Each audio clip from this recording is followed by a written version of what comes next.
አስቀይሞሽ ነው እንደዚህ ያደረገች ምናምን እያልኩኝ እኔም ተመልሼ የተወሰነ ቀን ብቻ ነው እሷ ጋር የቆየሁት። ስራ መተው አልነበረብኝም። የምሰራው ስራ በጣም አስፈላጊ ስራ ነበር።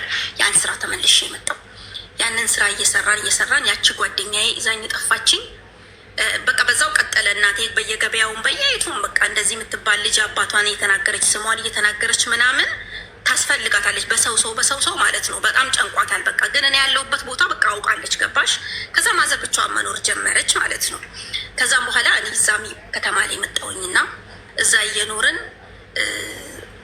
ያቺ ከአብረን የጠፋ ነው ጓደኛዬ ያኔ በቃ ሳትፈልግ ያለ ፍላጎቷ ጋብቻ ምናምን ነገር አገባች ማለት ነው። እንደዚህ መጠለፍ ምናምን አለ አይደለ? የወደዳት ሰው በግድ ማስገባት ምናምን ማለት ነው። እንደዛ አገባች በቃ እሷ ማለት ነው። ታሪኩን ሳሳጥርልሽ ጓደኛዬ አገባች። ከዛ ጓደኛዬ ስታገባ እኔ ደግሞ መጀመሪያ የምንኖርበት ቤት እሷን ተጠልዬ ነው የኖርኩት እዛ ሰው ቤት ማለት ነው። እሷ ነች መጀመሪያ የምትኖርበት። ለሁለት ነበር አስጠግቶን የነበረ ያ ሰው። ከዛ እዛ ቦታ ላይ ደግሞ እኔ እሷ ካገባች በኋላ እኔ መኖር ከበደኝ። ከዛ እሷ ላይ እኔ ጋር ኑሪ ምናምን ብላ ለአንድ 10 ቀን ምናምን ከእሷ ጋር ኖርኩኝ መልስ ምናምን እስክትሄድ ድረስ። ግን እሷ ግብታ እኔ ለምንድን ነው እሷ ጋር የምቀመጠው ምናምን ብዬ እንዲህ በተዋወቁት ሰው ምናምን ቤት ተከራየውኝና ቤት ተከራይቼ መኖር ጀመርኩኝ። ንግድ ምናምን እየነገርኩ እዛ ተቀጥሬ በሰራሁት ብር ወረት ንግድ ምናምን ነግጄ ሰው ቤት ተከራይቼ መኖር ጀመርኩኝ ማለት ነው። ከዛ መኖር ጀመርኩኝ እና እዛ ቤት ከዛ እኔ አጋጣሚ ሆኜ የትዳር ጥያቄ መጣልኝ ማለት ነው። በሰው ይች ልጅ ጥሩ ናት፣ እንዲህ ትነግዳለች፣ እንዲህ ትላለች በማለት የትዳር ጥያቄ መጣልኝ። ከዛን እኔም ከዛ ሰው ጋር ቶሎ ምንም ፍቅር ምናምን ግንኙነት አልጀመርንም ማለት ነው። ጠየቀኝ። ለትንሽ ጊዜ ተቀራረብን። ቢያንስ 1 ወር ምናምን ተቀራረብን። በስልክ በጣም አወራን። ለትዳር እንደሚፈልገኝ የስራ ሰው እንደሆነ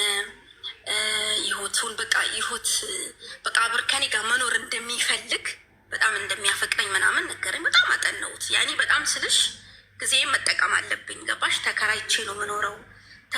ተከራይተሽ ስትኖሪ ብዙ ስም አለሽ። እንግዲህ ከተማ ተብሎ በጣም ብዙ ስም ይወጣልሻል ብቻሽን ተከራይተሽ ስትኖሪ እና ወሰንኩኝ። በቃ 17 ዓመት ሆኖኛል ማለት ነው። በቃ ከ7 ወር በኋላ ነው ማዘርጋ ሄጄ ኖርኩት። ከዛ ተከራይቼ ደግሞ 5 ወር ምናምን ኑር ያለው 17 ዓመት ሆኖኛል። እኔ የጠፋሁት በ16 ዓመቴ ነው።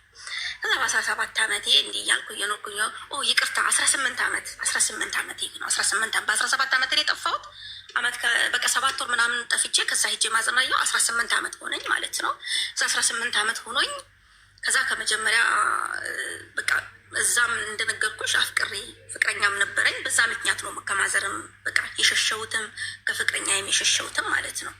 እና ህይወቴን ብዬ መጀመር አለብኝ። በቃ ሴት ልጅ ነኝ። ተከራይተሽ ስትኖሪ በጣም ብዙ ስም ጎረቤት ስም ያወጣልሻል። ስትጫወች የአንድ ሰው ቆንጆ ነሽ ምናምን ብሎ ካደነቀሽ በጣም ብዙ ነገር ስም በጣም ስም እየወጣልኝ መጣ ማለት ነው። ጓደኞች አሉኝ። ጓደኞቼ ጋር ምናምን ራሱ በቃ እንደዚህ ወይ እነሱ እኔ ጋር ምሽተው እኔ እነሱን በሰው ሀገር የተዋወቅኳቸው ያኔ በሌላ ከተማ ተከራይቼ የምኖርበት ቦታ ላይ የተዋወቅኳቸው ጓደኞቼን ራሱ ልሸኝ ሲል በጣም ብዙ ስም ይወጣልኛል። እና ከዛም በኋላ ተስማማን። በቃ ከዛ ልጅ ጋር ማለት ነው ተስማማን። ሳየው እሱም በጣም ይወደኛል። በቃ ያኔ ራሴን አሳመንኩት። በቃ ለትዳር እንደሚፈልገኝ በስተጀርባ ስለሱ ማንነት ሳጠና በጣም ጥሩ ሰው ነው።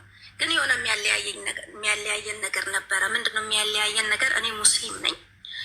የማዘርን ኃይለኝነት በጣም ስለማውቀው ማዘር እንደማትቀበለኝ እርግጠኛ ነበርኩኝ።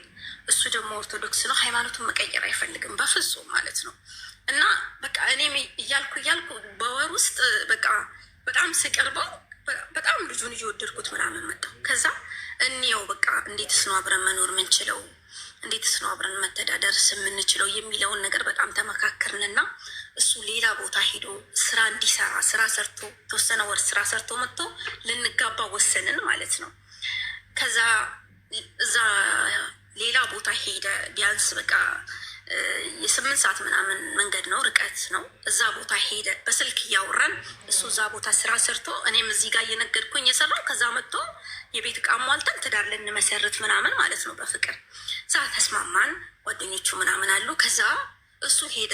እዛ ሄዶ የሄደበት ቦታ ስራው አልመቻለው እና በ20 ቀን ተመልሶ መጣ። ተመልሶ ሲመጣ በፊት የሚሰራው ሰው ቤት ነበር። እሱ እንደዚህ ካሸርነት ይሰራል ማለት ነው። ካሸርነት ጊዶ ሶሪ ላይ ምናምን ሞያ አለው። በቃ በጣም የጉልበት ስራ ይሰራል። በጣም ሰው ይወደዋል።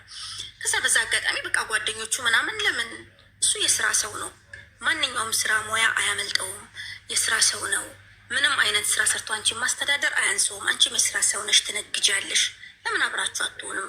ደህንነት እኮ አብሬ አይደለም የተወለደው ምናምን ብሎ አበረታቱን ማለት ነው። ከዚ ሲያበረታቱን በቃ እኔ ልቤ ፈልጎታል፣ እሱም ይፈልገኛል። ያኔ በቃ በጣም ጥሩ ሰው ነው። ከዛ ወሰንኩኝ፣ እሺ ምናምን አልኳቸው ለጓደኞቹ። እሺ ምናምን ብዬ ለጓደኞቹ ነግሬ ለእሱ እንኳን ለእኔ እንኳን አልነገሩኝም።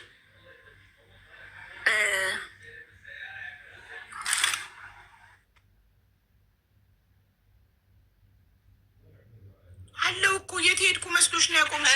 እሺ ወይ እሺ ወጣሽ መሰለኝ አይደለም ማሪ ካኖት ላይ እና ስታወሪ እኮ ይሰማኛል።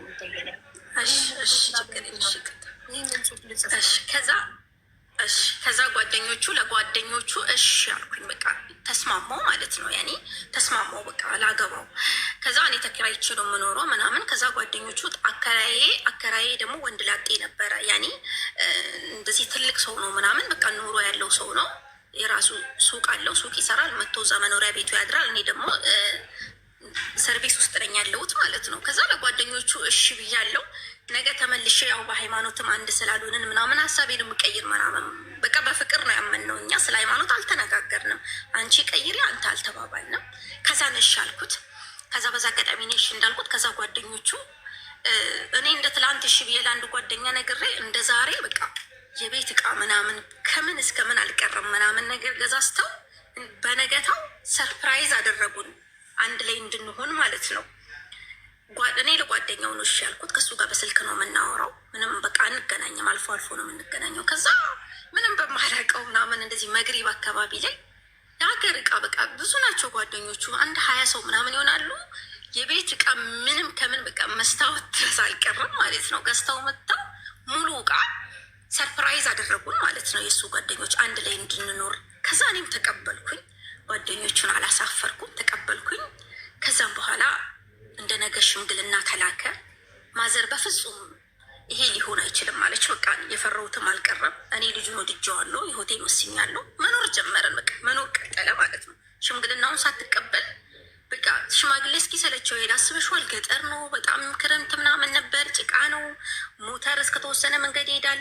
ከዛን ደግሞ በእግር ነው የሚሄድ። በጣም ገጠር ነው እና እዛ በዚህ አጋጣሚ ኖርን። በቃ ምንም ሽማግሌ ማዘር ሳትቀበልም ምናምን እኛ ስለተዋደድን ኖርን እና እንደዛ ሆነን እየኖርን በዛ አጋጣሚ እኔ ያለኝ አማራጭ በቃ እሱም በጣም ስራ እየሰራ ምናምን ለ2 ዓመት ምናምን አብረን ኖርን። አልወለድኩም። ከዛ ለ2 ዓመት ምናምን አብረን ኖርን። ከዛ 2 ዓመት ከምናምን አብረን ኖርን። ፓስፖርት ምናምን እየነገድኩኝ እሱም ስራ እየሰራ ምንም ስራ እየሰራ እየሰጠኝ በጣም ስራ ይሰራል። ምንም ነገር የምንኖረው ምንም ነገር የምናደርገው በቃ ብንታመምም አንሹራንስ ምንም ነገር የምናደርገው እሱ ነው የሚሰራው። በቃ እኔ ስራ ንግድ ምናምን ሲቀዘቅዝብኝ ከዛ እንደዛ ያልን እየኖርን በቃ ስለ መውለድ አንስተን ስንመካከል እኔ መውለድ የለብኝም አሁን ላይ ሀረብ ሀገር መሄድ አለብኝ ምናምን ብዬ የፓስፖርት ፕሮሰስ ጀመርኩኝና ሀረብ ሀገር አጋጣሚ ሆኖ ቤይሩት ሄድኩኝ። ፕሮሰስ ጀምሬ ከማዘር ጋር እንግዲህ እንዳልታረቅን ነን ያለ ነው እንደዛው ማለት ነው።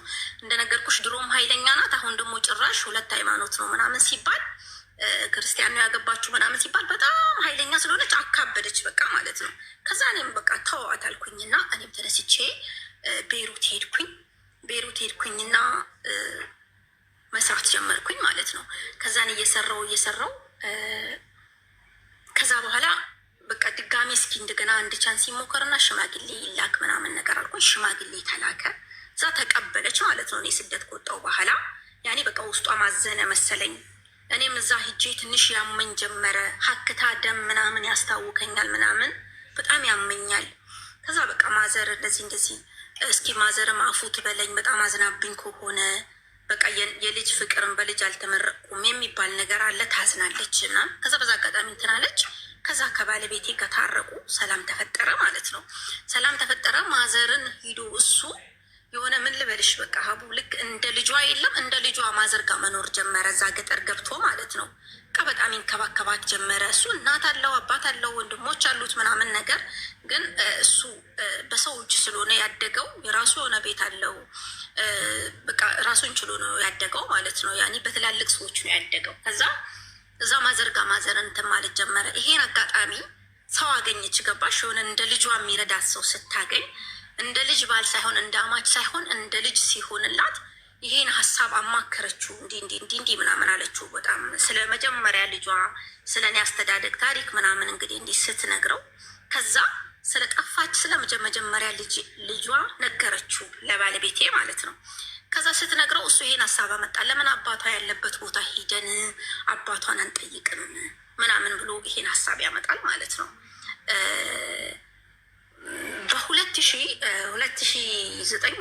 በ2011 ላይ ማለት ነው 2011 ላይ ነው ይሄ ታሪክ ማለት ነው። ከዛ ሄዶ እኔ 2011 ቤይሩት ነኝ። ከዛም በኋላ ሄደ ማለት ነው።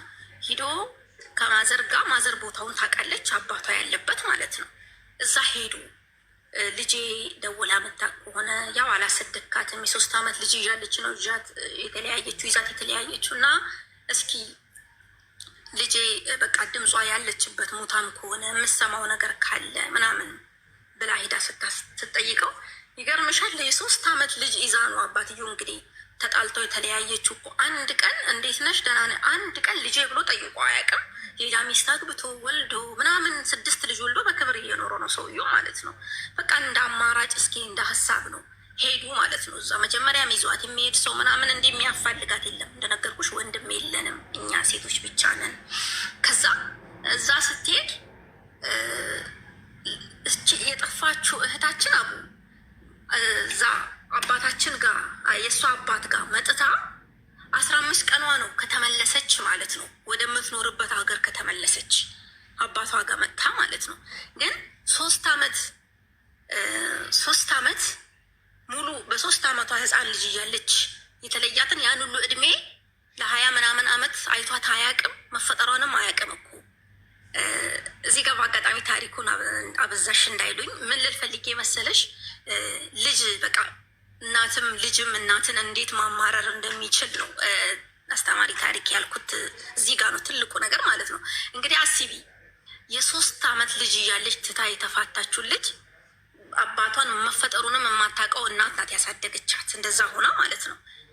የመማረሯ መማረር መጥፎ አመታት በጭንቅላቷ ውስጥ መጥፎ ነገር ሲመዘገብ አባቷን መጥታ ማለት ነው አቡ ሌላ ከተማ ላይ አግብታለች። አዲስ አበባ ይሁን የት አግብታ እንደምትኖር ፈጣሪ ነው የሚያውቀው። 2 ልጆች ወልዳለች። 2 ህፃን ልጆች፣ አንድ የ5 ዓመት ልጅ እና አንድ የ7 ዓመት ልጅ፣ 2 ወንድ ልጆች ይዛ ከዛ በመኪና ባይሱሱ አባቷም ያለበት ቦታ ገጠር ነው፣ ግን ባይሱሱ ነው እቃ ያስገባችለት ለአባቷ። ከአረብ ሀገር ይዛ የመጠችውን ሙሉ በቃ ሮቶ ምን በቃ በጣም ብዙ እቃ ጭና ካርቦ አድርጋ ለአባቷ አስገብታ በአባቷ ተመርቃ ምናምን ከገባች 15 ቀኗ ነው እሷ ከተመለሰች። ከማዘርጋ ግን በቃልተግ በ15 ቀን ተላለፉ ማለት ነው። ከዛን ሂዳ እንዴት ልጅሽ እኮ መጥታ ይኸው ይሄን ሁሉ እቃ ያዛልኝ መታ መርቃኝ ይኸው ቤትን ራሱ አፍርሻ ያሰራልሃለሁ ብላኝ አንዳንድ ነገር አዛልኝ ነው የሄደችው። በቃ እንግዲህ የአንቺ ኃይለኝነት ነው እንደዚህ ልጅሽን የበተነብሽ። ቀጠሮ ዝልሻለሁ ልጅሽን ድጋሚ መትሽ ማየት ከቻልሽ አታልያ ታመጣታለሁ እንጂ እናትሽን ሂጂ ብዬ ስላት እንኳን እኔ እኮ እናቴ ሞታለች፣ እኔ እናት አለኝ እንዴ እናቴ ሞታለች ብላ ነው ያለችኝ። እና በፍጹም ምን እንዳደረግሻት ባላቅም ልጄን አንቺን ለማየት ፈቃደኛ አይደለችም ብሎ አባቷ እናቴን አሳዝኗት፣ ባለቤቴን በጣም አዝኖ ከዛም በኋላ ተነስቶ በቃ ያላቸው አማራጭ ወደ ቤት መመለስ ነው። ማዘር አረቀሰች፣ ቀጠሮ የያዙ ስልክ ቁጥር ከባለቤቴ ጋር ተቀያየሩ። እቺ የመጨረሻ ልጄ የእሷ ባል ነው ምናምን አለች፣ ስልክ ቁጥር ሰጠች፣ ቀጠሮ ተያዘላቸው። ከዛ በዛ ቀጠሮ ተመልሰው ወደ ቤት ገቡ። ከዛ እኔም ደግሞ በ3ኛ ወር 11 ወር ምናምን ሰርቼ እያመመኝ ነበረ፣ ደም ሀክታ ምናምን እንትን ይለኝ ነበር። እዛ ቤሩት ሆኜ ተመልሼ ወደ ኢትዮጵያ መጣሁ። ታክመሽ ነይ ቶሎ ምናምን ብለው ቢሮ ወደ 2 ወር ምናምን ቁጭ አልኩኝ። ታክመሽ ትመጫለሽ ምናምን ብለውኝ እኔ ከዛም በኋላ ደርሶ መልስ ትኬት ተቆረጠልኝ። በጣም ይወዱኛሉ። ያኔ ቀልጣፋ ነኝ ምናምን። ፓርታይም እንሰራለን ተመላላሽ ማለት ነው። ብዙ ልጆች አሉ። ከነሱ ጋር ቢሮ ውስጥ እንድሰራ ደርሶ መልስ ትኬት ተቆረጡልኝና ቤይሩት ተመልሼ ለመሄድ መጣሁ። እኔ ስመጣ ይህንን ዜና ሰማው ማለት ነው ከባለቤቴ። እንዴ ከእናትሽ ጋርም እንደተጣበቅነውም ታውቂያለሽ። ከዛም በኋላ እህትሽን እኮ መታ ምናምን በህይወት እንዳለች ሰማን፣ እንዲህ ምናምን ብሎ ይሄን ነገር ነገረኝ። ከዛም በኋላ እኔም ተመልሼም ወደዛ ለመሄድ ትኬት የተቆረጠልኝ ለ1 ወር ብቻ ነው ማለት ነው። 28 ቀን ነው የሚለው ቲኬቱ ላይ ማለት ነው። በዛ በ28 ቀን ውስጥ እናቴ ጋር ዱአ ማስደረግ አለብኝ። በቃ ያለውን ነገር እህቴ ጋም ያለችኝም አንድ እህት ናት፣ እሷ ጋር ምናምን እያልኩኝ እንዲህ ቀኑም ጊዜውም ሄደ። ከዛ እነሱ እኔ ተመልሼ ወደ ቤይሩት ለመሄድ ነው እንግዲህ በ20 ቀን ውስጥ ትኬት የተቆረጠልኝ። ከዛ በዛ አጋጣሚ ወደዛ ወደዚህ ስንል በቃ የአጋጣሚ ነገር ሆኖ እና የትኬቴ ቀን ደረሰ፣ በረራዬ ቀንም ደረሰ። ለበረራ እኔም ወደ አዲስ አበባ ሄድኩኝ። ከዛ የቻንስ ነገር ሆነና እኔ ደግሞ ወደ አዲስ አበባ ሲሄድ ቅሪት ቀርቶብሻል ተባልኩኝ። አልተሳካልኝም ማለት ነው። ቅሪት ቀርቶብሻል ተባልኩኝ ማለት ነው። እና እኔ ከዛ እዚህ ጋር አስተማሪ ታሪክ ነው። በጣም ትልቁ ነገር ላስተምር ፈልጌ የገባሁት እዚህ ጋር ነው። ስለ ሴቶች የሚማሩበታል ብዬ ማስበው ማለት ነው። ከዛ ቅሪት ቀርቶብሻል ምናምን ነገር ሲባል በጣም ለመንኩት ባለቤቴን ማለት ነው። እሱ ነው ሊሸኘኝ ሄደ። በጣም ለመንኩኝ። በቃ ያው ትረጅኛለሽ ይህንን እርግዝና ለማክሸፍ ማለት ነው። ይህን ቻንስ ማቋረጥ የለብንም። በጣም አሮጌ ቤት ውስጥ ነው የምንኖረው ምናምን በቃ አለ አይደለ፣ ኑሯችን በጣም ያስጠላል። እኛ ፍቅር አለን 3 ዓመት ስንኖር፣ ግን ፍቅር ብቻ ምንም እኔ እና እሱ በሁለት ሃይማኖት እንደምንኖረው ፍቅር አለ በመሀላችን ውስጥ። ምንም አይነት ሃይማኖት አጣልቶን አያውቅም። ምንም ነገር ችግር አጣልቶን አያውቅም። ግን በቃ አለ አይደለ፣ ቤቱ የትልቅ ሰው ቤት ነበር፣ ውርስ የተወረሰው ማለት ነው። ባለቤቴ የወረሰው ያን ቤት ለማሳደስ ብዙ ነገር፣ አስፋልት ዳር ነው ቤቱ፣ ከተማ ነው። ቤቱን አሰርቼ ምናምን ብዙ አላማ አለ በጭንቅላቴ ውስጥ እና ያንን ለማድረግ ያረገዝኩትን ልጅ እንደዚህ ማድረግ ማክሸፍ አለብኝ ምናምን ብያልኩኝ ማለት ነው። ከዛ በፍጹም እንደዚህ የምታደርጊ ከሆነ በቃ የኔና አንቺ ነገር እዚህ ጋር ያበቃል። እኔ በፍጹም እንደዛ እንዲሆን አልፈልግም። በቃ እግዚአብሔር ያለው ነው የሚሆነው። ድሮም ቀን ስራ ሰርቼ ድሮም ብዙ ስራ ሰርቼ ነው ማስተዳደሮች። በፍጹም አይደረግም። ወደ ቤታችን ነው የምንመለሰው አለ። ስለምነው በቃ እጄ ላይ ያለቻት ቤይሩት የሰራኋት ብር ትንሽ ብር አለች። ያቺ ብር እስክታልቅ ድረስ ለምንኩት። በቃ አዲስ አበባ ዘመድ ምናምን አለ፣ ግን ዘመድ ጋር ሳይሆን ዝም ብለን ቤርክ ምናምን እያደርን እየለመንኩት ማለት ነው። ቲኬቴን አስረዘምልኝ ብዬ ቲኬቴን እንኳን አስረዘምኩኝ ማለት ነው። በፍጹም አንገቴ ላይ ቢላ ይገባል አለ ማለት ነው ሀቡ። በቃ በጣም በሚያሳዝን ሁኔታ ከዛም በኋላ ተመልሰን ወደ ቤታችን ገባን። እኔም አረገዝኩኝ። ያው ታሪኩን እንዳላቆይባችሁ አረገዝኩኝ። ለመውለድ ደረስኩኝ። ለመውለድ ስደርስ እናቴ እኔ ጋ ነው የምትወልጂው ምናምን ነገር አለችኝ እና እናቴ ጋ ነው ሂጄ የምወልደው ብዬ ቀን እየያዝን በዚህ አጋጣሚ ልጅሽ ልታይሽ መታል። የዛኔ መታ የተመለሰችው ልጅ እንግዲህ አሁንም ልጅሽ መታለች እና ተደብቀሽ መተሽ እንድታያት ተብሎ ተደወለባት ማዘር ማለት ነው። አሁንም ዞሮ በአመቱ ክረምት መጥቷል። እንግዲህ ያው ከዛ እሷ ለእኛም ሳትደውል ለማንም ሳትናገር ብቻውን ቦታውን ስላለች የልጅ ነገር አጓጉቷት ሄደች ማለት ነው። ስትሄድ አቡ ገና ፊቷን አይታታለች ማለት ነው። ገና ፊቷን እንዳየቻት በአንድ እግር ጫማ ነው ከቤት ውስጥ ወጥታ የጠፋችው ማለት ነው። ቤት ውስጥ ስትገባ ማዘር ቤት ውስጥ ቁጭ ብላለች። እሷ ደግሞ ከጎረቤት እየመጣች ነው።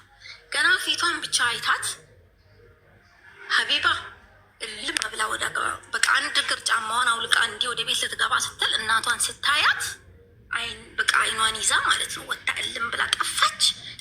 ልጆቿን ይዛ አልመጣችም ነበረ። አባትየው አውቆ አሞኛል ነይ ቶሎ ምናምን ብሏት ነው የመጣችው። ጠፋች። ከዛን ማዘር እዛ ቤት 3 ቀን አድራ፣ እኔ ደግሞ ልወልድ ደርሻለሁ። ከዛ ደግሞ ልጄ ልትወልድ ነው በቃ እኔ ልመለስ ምናምን ብላ ከዛ 3 ቀን ሙሉ ጠብቃ 3 ቀን ድረስ አድራሻዋ የትሁን ጎረቤት ትሁን የትሁን ሳይታወቅ በዛው እልም ብላ ጠፋች። እግሯን ባዶ ተመልሳ ወደ ሀገሯ። አባትየውንም አይንህን ላፈር አለችው። ከዛም በኋላ እንዴት እናቴን አመጣህብኝ ብላ ከዛም በኋላ በቃ ማዘርም ተመልሳ መጣች። በሞተር ስትመጣ ማዘር ደግሞ መንገድ ላይ ትወድቅና እጇ ምናምን ተሰበረ፣ እግሯ ተሰበረ። በቃ ምን ልበልሽ አሁን ድረስ 2 እጇ አይሰራም፣ እጇ ዙሯል ምናምን አለ አይደለ። በቃ በማንኛውም ወጌሻ የማይመለስ ስብራት ተሰበረች። ከዛ በቃ ማዘር በቃ በዛ ሁኔታ እኔ ምን አይነት መጥፎ እናት ብሆን ነው የማለት በቃ ጭንቅላቷም እየተጎዳ መጣ። እሷም እንደዛ እያለች በቃ ማዘረም ያልሆነ ሁኔታ ውስጥ ስትኖር ስትታመም እኔም እቤቴ ወለድኩኝ። ያው እኔም እቤቴ ወለድኩኝ። ያው ከባድ ሚጥ ምናምን ነበረ። ያው በቃ ፈጣሪ እንትን አለው። ለአንቺ በዚህን ሰዓት ማለት አይጠበቅብኝም። ወለድኩኝ፣ በሰላም ተገላገልኩኝ። ወንድ ልጅ ወለድኩኝ። እቤቴ በቃ ታረስኩኝ ምናምን ነገር። የባለቤቴ እናትም እህቶችም አክስቶችም አሉ፣ እነሱ አራሱኝ። ከዛም በኋላ ልጄን አሳደግኩኝ ማለት ነው። እስከ 2 ዓመት አሳደግኩኝ። በቃ በጣም አደገልኝ። ከዛ 2 ዓመት ከ3 ወር ምናምን ሆነ። 2 ዓመት ከ3 ወር ሲሆነው አሁንም እንደምታውቂው እንግዲህ ያው ልጅ ስታሳድጊ ብዙ ነገር አለ። ከራስሽ ልጅሽን ነው የምታስበልጪው ምናምን በቃ የሚሆነው ነገር ሁሉ በቃ ምንም ለልጅ የምፈልገውን ነገር ሁሉ ማድረግ አልቻልኩም ማለት ነው። በቃ ልጅ የሚያስፈልገውን ነገር ሁሉ አበለዋለሁ፣ አጠጣዋለሁ። በእርግጥ ግን በቃ ከዛ በላይ ቤትም እንደነገርኩሽ ቤቴንም ምናምን ማሳደስ ነበረብኝ። ከዛም ፓስፖርቴን መልሼ ከቤሩት መልሼ የመጣሁትን ፓስፖርት ለደላላ ሰጥቼ ከዛም በኋላ ዱባይ ሄድኩኝ ማለት ነው። እና በአብዛኛው እዚህ ጋር በመሀል መናገር የምፈልገው ሴቶች ለምሳሌ ሴቶች ከተቻለ ልጅ ወልደን ባንሰደድ የሚለውን ታሪክ ነው ትልቁም መናገር የምፈልገው እዚህ ጋር ማለት ነው። ከዛ ልጅ ወለድኩኝ። የ2 ዓመት ከ3 ወር ልጅ በቃ በጣም ቀልጣፋ ልጅ ነው ምናምን። 2 ዓመት ከ3 ወር ልጅ ሆኖ ምናምን ሀቡ በቃ የ5 ዓመት ልጅ ነው የሚመስለው ማለት ነው። በጣም ትልቅ ነው፣ በጣም ያምራል። በቃ የከተማ ልጆች ጋር ነው የሚውለው ምናምን በቃ በጣም እንደዛ ያለ ልጄ እስከ 2 ዓመት ከ3 ወር ልጅ ትቼ ዱባይ ሄድኩኝ። አሁንም እግዚአብሔር አልፈቀደውም በቃ ሁሉን ነገር እየሰማዎች ነው። ይህ ገስት ላይ ያለው አካውንት ይህ ፋሚሊ የሚለው የኔ ሰከንድ አካውንት ነው። እሱን ይዤ እየሰማዎች ነው። እንዳታቆም እሺ። ሽንት ቤት እሺ። ከዛን 2 ዓመት ከ3 ወር ልጅ ትቼ ከዛም በኋላ ዱባይ ሄድኩኝ። አጋጣሚ ሆኖ ዱባይ የሄድኩት በደላላ ነበረ። ያ ደላላ ደግሞ የመጣው በሰው ነው ያገናኘኝ። ከዛን ያ ደላላ በሰው ስለሆነ ቢሮ አልነበረኝም ማለት ዱባይ ውስጥ ቢሮ አልነበረኝም። በሰው ነው የሄድኩት። ቀጥታ ከቢሮ ከሪፖርት ዳይሬክት ነበረ መዳሞቼ የተቀበሉኝ ማለት ነው። ከሪፖርት ቀጥታ ዳይሬክት መዳሞቼ የተቀበሉኝ።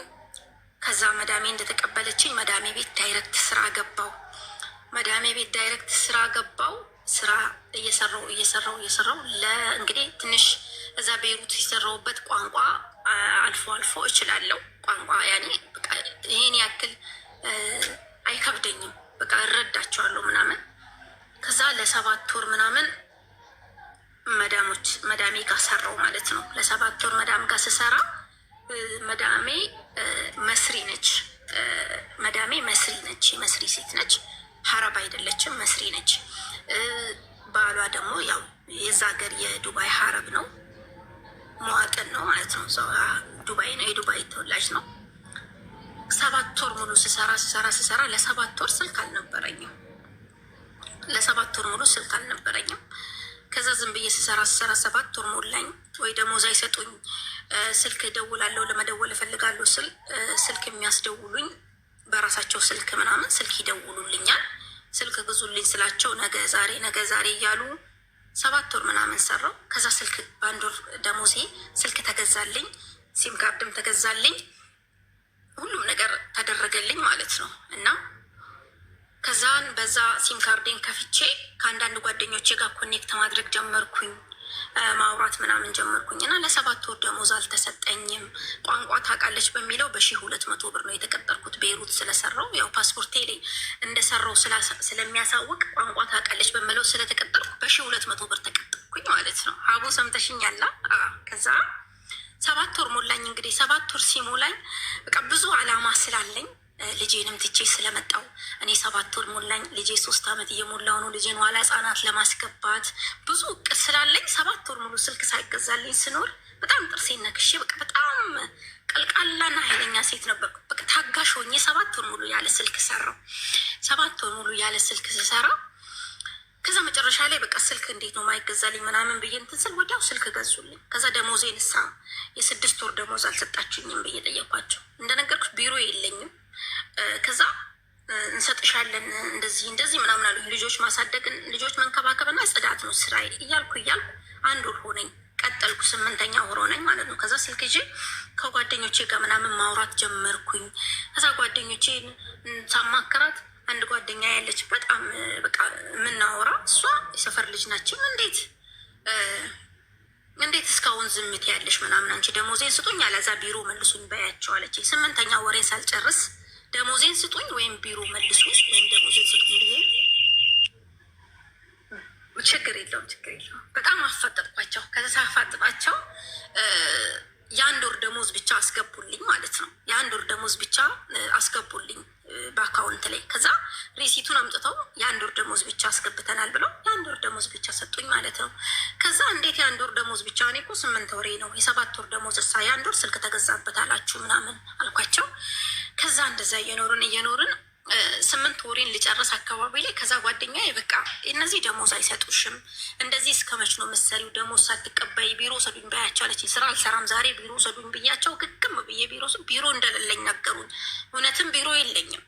ደላላ ያለውን ኢትዮጵያ ደውዬ ስጠይቀው አዎ ቢሮ የለሽም፣ በሰው ነው ይህን ስራ የመጣልሽ አለኝ። እና ምንድን ነው መሆን ያለብኝ? ኢትዮጵያ ያሳፍሩሽ አለኝ። እኔ ደግሞ ኢትዮጵያ መሳፈር አልፈልግም። ምክንያቱም ለዓላማ ነው የወጣሁት። እዛ ጋር ዱባይ ሂጄ እንደነገርኩሽ አሞኝ ኢትዮጵያ ገባሁ። ቤይሩት ሂጄ ሳይሳካልኝ መልሼ ገባሁ። አሁንም በቃ ልጄን እንኳን ዋለ ህጻናት ማስተማር እንኳን ላልችል ነው እንዴ? ምን አይነት የተረገመ እድል ነው ያለኝ እያልኩ ራሴን እያማረርኩ ምን ወሰንኩኝ? ለመጥፋት ወሰንኩኝ። በቃ ምንም የምግብ እጥረትም አለ እንትን የሚውልልኝ ቢሮ የለም። ሂዶ ብዙ ነገር አደረገ ባለቤቴ። ደላላውን ከሰሰ፣ ከደላላው ጋር ተፋጠጠ። ምንም መደረግ አይቻልም። ያለ ቢሮ ነው የሄድኩት። ወደ ኢትዮጵያ ተምጣና ሌላ ሀገር ትሂድ ምናምን ተባለ ማለት ነው። በደላላ የተከፈለው ብር ከሰራ ይሁን እንግዲህ በቃ በዛ አጋጣሚ ይቺ ጓደኛዬ ጠፍታ ነበረ የምትሰራው። ከዛም ጓደኛዬ እኔ አስጠፈችኝ ማለት ነው። ጠፍቼ እንድሰራ ማለት ነው። በቃ 8 ወር ድረስ ታግሼ ሲያቅተኝ ስልኬን ይዤ ያው ቆሻሻ እንደሚጥል ሰው ጠፋውኝ። መኪና መጣልኝ፣ ጠፋውኝ አቡ ጠፍቼ 1 ወር ከ10 ቀን ምናምን ስራ አጥቼ ኢጃዛ ቤት ቁጭ አልኩኝ። በጣም ያመኝ ጀመረ። እዛ ኢጃዛ ቤት በጣም ያመኝ ጀመረ። ማለት እስቲሽ ምናምን ነበረኝ። የሆነ እስቲሼ ምናምን ይቆጣል። የሆነ አሰፋፉ ምናምን ትክክል አልነበረም። በቃ እስቲሼ ሁሌም እያበጠ ያመኝ ነበር። በጣም ታመምኩኝ። እያመመኝ ራሱ ስራ አፈላልግ ነበር። ከዛን ስራ ተገኘልኝ ማለት ነው። ከዛ ስራ ተገኘልኝና ስራ ሄድኩኝና 1 ወር ሰራው። ስራ ሰርቼ 1 ወር የጠፋሁበትን ብር መክፈል ነበረብኝ ማለት ነው። የጠፋሁበትን ብር ተበድሬ ነው የጠፋሁት ከጓደኛዬ። የጠፋሁበትን ብር 1,000 ምናምን ብር ከፈልኩኝ። ከዛ የተወሰነችውን የተረፈችውን ብር ደግሞ ያው ለልጄ የሙቅ እህል ምናምን ያው ልጄ 3 ዓመት ከምናምኑ ነው 3 ዓመት ከ3 ወር ምናምን ሆኖ በቃ መሰለኝ። ከዛም በኋላ ያችን ብር ወደ ኢትዮጵያ ላኩኝ። ድጋሚ ከዛ ቤት ወጣውኝ። የምሰራበት ቤት 1,500 ብር ተቀጥሬ የምሰራበት ቤት በጣም ልጅ ያስቸግር ነበር። አንድ ወንድ ልጅ አለ። ያ ወንድ ልጅ በመስኮት ካልዘለልኩ ይላል። መስኮቱን እየከፈተ ሳይክል መኪና ምናምን ሲያይ በመስኮት ካልወጣው ይላል። ቤቱ 6ኛ ፎቅ ነው። ልጁ ከዛ ፎቅ ላይ ተፈጥፍጦ ከወደቀ እኔ ቃማ የለኝ ፓስፖርት የለኝ ህይወቴ አደጋ ላይ ነው የሚወርደው ብዬ 1 ወር ብቻ እንደምንም ሰርቼ ሳላጸዳ እቃ ሳላጥብ ነው የምጠብቃት። ሴትየቷ ከትምህርት ቤት ስትመጣ አስተማሪ ነች። ልጁን ስጠብቅ ልጇ ደግሞ ልጄ እንደዚህ አያረግም ትላለች። ኧረ እኔ ቦታ ይችለኛል ብዬ ከዛ ቤት ወጣ። ከዛ ቤት ወጥቼ 3 ቀን ምናምን ኢጃዛ ቤት ቁጭ አልኩኝ። በ3ኛ ቀን ሲያንቀለቅለን የሆነች ልጅ እዛው ኢጃዛ ቤት አካባቢ እንትን የምትል ልጅ ልታገባ ነው፣ የድሃ ቀበጥ። ከዛ ያን ሰርግ እንሂድ ተባብለን የዛች ልጅን ሰርግ ልንሄድ ተነስተንልሽ ሰርግ ስልካችን በ3ኛ ቀን ስራ ለቅቄ በ3ኛ ቀን ማለት ነው። እና ብቻ ለምክንያት ነው ሁሉም ነገር ለምክንያት ነው የሆነው። ደስተኛ ነኝ እንደዛ በመሆኑ። ከዛ ከስራ ተመልሼ በ3ኛ ቀኔ ከጓደኞቼ ጋር ተያይዘን ሰርግ ተነስተን ሰርግ ልንሄድ የልጅቷ ኒካ ሰርግ ሄድን ማለት ነው። እዛ የምታገባበት ቦታ ሰርግ ሄደንልሽ ከአጅማን ሻርጃ ሄደን ሰርጋችንን ስንጨፍር ስንዝንጥ ቆይተንልሽ ተመልሰን ስንመጣ መንገድ ላይ ሹርጣ ያዘን ማለት ነው። ተያዝን። እንግዲህ ጠፍቼ በወሬ ነው። 1 ወር ብቻ ነው የሰራሁት። ተያዝን። እስር ቤት ገባን። 3 ልጆች ምናምን አለን። ተይዘን እስር ቤት ገባን። ከዛን ተይዘን እስር ቤት ገብተን በ6 ቀን ምናምን ታሰር። እኔ 6 ቀን ነው የታሰርኩት። የተወሰኑ ልጆች ደግሞ ክስ ያለባቸው ልጆች ይቆያሉ መሰለኝ ማለት ነው። ክስ ያለባቸው ሰዎች እንዴት እንደሚደረጉ አላቅም። ግማሹ ወርቅ ሰርቆ ምናምን የሚባል ነገር አለ። እኔ በ6ኛ ቀን ምንም በቃ አንድ ሌዘር ሱሪ ነው የለበስኩት፣ አንድ ነጭ ቲሸርት ነው የለበስኩት ሰርግ ለመሄድ ዘንጬ እንደወጣሁት። ከዛ እስር ቤት ስትገቢ የሚሰጥሽ ዩኒፎርም አለ። ያችን ልብስ አውልቄ እንዳማረብኝ አጣጥፌ ያስቀመጥኩኝ። ያው ወደ ኢትዮጵያ ስገባ ለብሳለሁ ብዬ ቦርሳ የለ ምን አረ ቦርሳ አለኝ። ቦርሳ ይዣለሁ ሰርግ ሲሄድ። ከዛ በዛ በ6ኛው ቀን ተነስቼ ሀቡ ወደ ኢትዮጵያ ገባው ማለት ነው። ወደ ኢትዮጵያ ገብቼ ሪፖርት ውስጥ ዋይፋ አለ። በሪፖርት ውስጥ ባለ ዋይፋ ኮኔክት አድርጌ የሚቀበለኝ ዘመድ ምናምን አመቻችቼ ከዛ ዘመድ ጋር ሄድኩኝ። ለባለቤቴ ምንም ሳልናገር ማለት ነው፣ አንድም ነገር ሳልናገር። ከዛም በኋላ ተነስቼ በዚህ አጋጣሚ ልጄ ባለቤቴ ጋር ነው ያለው። እኔ ለባለቤቴ ነው ልጄን ትቼው የመጣሁት። ለማንም እናቴም ደካማ ናት፣ እጇን ተሰብራለች እንደነገርኩሽ። እህቴም የልጆች ናት፣ ገጠር ምናምን ስለሆነም እንትን አላልኩም። ግን እናቱ አሉ ከተማ ላይ እና እህቶቹ ምናምን አሉ ደራረሱ። ለካ እሱ በቃ እንደዚህ ተሸክሞ በሽኮኮ ተሸክሞ ነው ስራ የሚሰራው። የሆነ ጫካ ስራ ቡና ለቃማ ሲሄድ ልጁን ቡና ውስጥ አስቀምጦት፣ የሆነ ስራም ጭቃ ስራም ሲሄድ እንደዛ አስቀምጦት ምናምን ከልጁ ጋር በቃ በጣም ተንከራተተ ማለት ነው። ለካ ለእኔ ሳይነግረኝ ፈርቶ ለእኔ ቤተሰብ ለምን አልተሰጠም ልጁ ትላለች ብሎ ልጄን ለእናቱ ሰጥቷል ማለት ነው። እህቶች አሉት ልጃገረድ ልጆች፣ ለእነሱ ሰጥቷል ማለት ነው። እዛ አካባቢ ልጅ ስላለ እዛ ተሰጥቷል ልጄ። እኔ አላውቅም ልጄ እዛ እንደተሰጠ። ከዛም በኋላ እኔም ተይዤ ገባውን። ከዛም በኋላ አዲስ አበባ 2 ቀን ምናምን ቆይቼ ከዛ ምንም ነገር ሳልነግረው አዲስ አበባ ሆኜ ለጓደኞቼ ሀረብ ሀገር ላሉ ጓደኞቼ ትንሽ ብር ምናምን እንዲልኩልኝ አድርጌ ጓደኞቼ የተወሰነ ብር ላኩልኝ። የተወሰነ 6,000 ምናምን ብር አዋጥተው ላኩልኝ። ያንን ብር ባላኩልኝ ብር የልጄ ጭንቅላት እንዳይጎዳ ያው ከሀገር ስወጣ ልጄ ሳይክል ትገዢልኛለሽ ምናምን እያለኝ ነበርና የወጣሁት።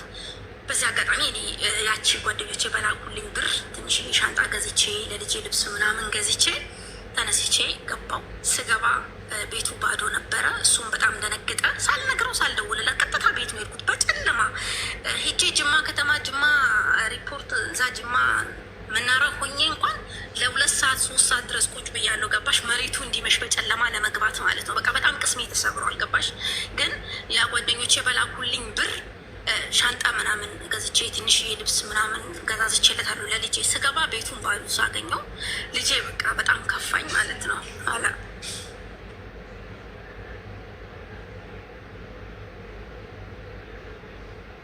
ምን ናችሁ ነው ቶሎ ቋጭ ከዛም በኋላ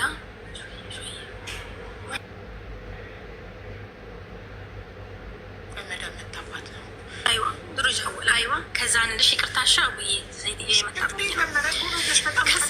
ከዛ ስገባ በጣም በቃ በጣም ያስጠላል። ገባሽ? አንደኛ አልተሳከልኝም፣ ሁለተኛ ነገር ደግሞ ልጄን ከቤት ሳጣው በቃ በጣም ሆድ ባሰኝ ምናምን እና በቃ በጣም አለቀስኩኝ። ልጄ የት ሄዶ ነው ምናምን ብዬ በጣም ደነገጥኩኝ። በቃ ስራም አልተሳካልኝም ምናምን በጣም ደነገጥኩኝና ልጄ የት ሄዶ ነው ምናምን ስል ጊዜ እሱም በጣም ደነገጠና አለቀሰ። በጣም ተቃቅፈን ተለቃቀስን ከባለቤቴ ጋር። በቃ ፈጣሪ አላለውም ለልጃችን ሲል ነው ፈጣሪ ያመጣሽ። ልጃችንም ደግሞ በጣም በእጄ ላይ ተንከራተተብኝ ነበረ። የሰው ዓይንም በላብኝ እና በቃ ሲጨንቀኝ የአንዳንድ ነገር ወተት ምንም እኮ እዛ ተከራይቼለት እንትን እንዲል ብዬ የክራይ ወተት እንኳን ለመክፈል ብዬ እናቴ ጋር አስቀምጫለሁ ልጄን አለ። እኔ ልጄን ሳላይ ዛሬ እዚህ ቤት አላድርም አልኩት። ከምሽቱ 3 ሰዓት ሆኗል። በዚህ ሰዓት ኬት እጅ ነው ማወጣ? ተረጋጊ በእናትሽ ብሎ አረጋጋኝ። መሬቱ ሳይነጋ ነጋ ብሎ ሄዶ ልጄን ይዞልኝ መጣ ማለት ነው አቡ። እና በቃ ትቼ ሄድኩት ልጅን አላገኘሁትም። በቃ ትቼ ሄድኩት ልጅ አይደለም። በቃ ልጄ በቃ አባቱ በጣም ያምራል። አባቱን ነው የሚመስለው ልጁ። በጣም ነው የሚያምረው በቃ ማለት ነው። ገና እንግዲህ 3 ዓመት ከምናምን በቃ 4ኛ ዓመቱ ነው ማለት ነው። ከዛም በኋላ እንዲህ እያልኩልሽ ልጄ በጣም ከስቷል። በቃ በጣም ተጎሳቅሏል። ወይኔ ልጄን ትቼ ባልተሰደድኩኝ ምን አለ እንደወለድኩ ካንተኑ ባሳደግኩ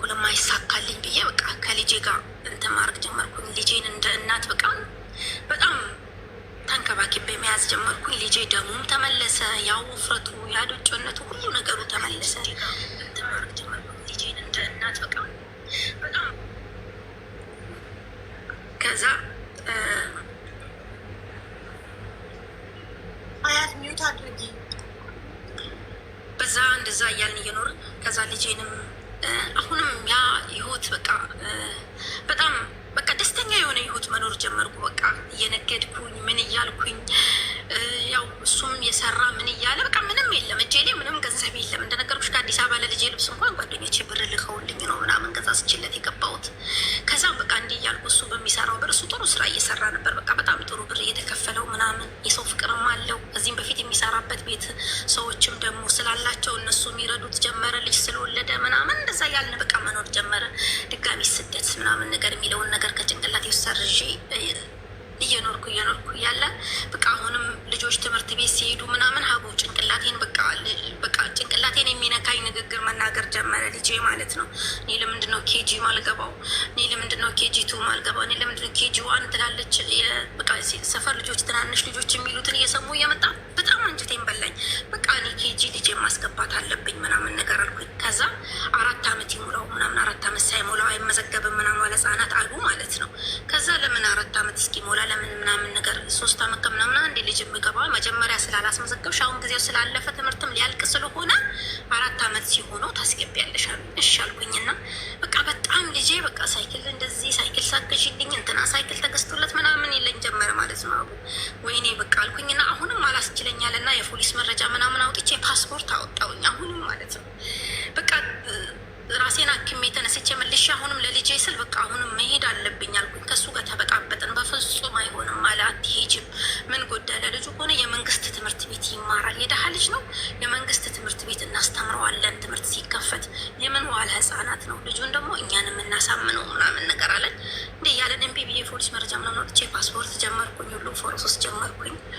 ከዛም በኋላ 4 ዓመቱም ሊሞላው ነው እና በዛ አጋጣሚ ከዛ ልጄ ከዛ ካመጣሁት ሰዓት ጀምሮ ሀቡ በቃ የሆነ አለ አይደለ በፊት እንደዛ ከተማ ውስጥ ጠፍቶብኝ ሁሉም ማገኘው ልጅ በጣም በቃ የሆነ ምን ልበልሽ በቃ እየደካከመ ምናምን መጣና ፓስፖርቴን ሄጄ አምጥቼ ከኢሚግሬሽን ፓስፖርቴን አምጥቼ በ3ኛ ቀን ምናምን